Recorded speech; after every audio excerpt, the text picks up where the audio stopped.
કેસોમાં હિસ્ટોરિકલ અને ઝડપમાં ઝડપથી કઈ રીતે આરોપીને સજા અપાવી.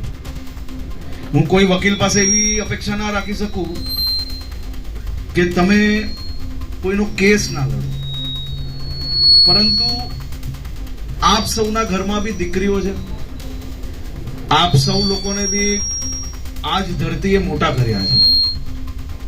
તો મારી માત્ર આપની પાસે એટલી જ વિનંતી છે કે આપ સૌ લોકો આ પ્રયાસમાં સાથે કઈ રીતે જોડાઈ શકો, ઓછામાં ઓછી તારીખો પાડવામાં અને ઝડપથી ઝડપ જે ગુનેગાર હોય એને સજા અપાવવામાં તમારા લોકોના સહયોગની અપેક્ષા બી જરૂરથી અમને સૌને છે. અને એ અપેક્ષા એ માત્ર ને માત્ર આપણા શહેરની રાજ્યની દીકરીઓને ન્યાય અપાવવા માટે જ છે. અને હું આપને આભાર બી માનું છું કે આ બાબતમાં ખૂબ મોટો બદલાવ લાવવામાં આપણે લોકોને સફળતા પ્રાપ્ત થઈ. કાલે જ સુરતની કોર્ટમાં એક નિર્ણય આવ્યો.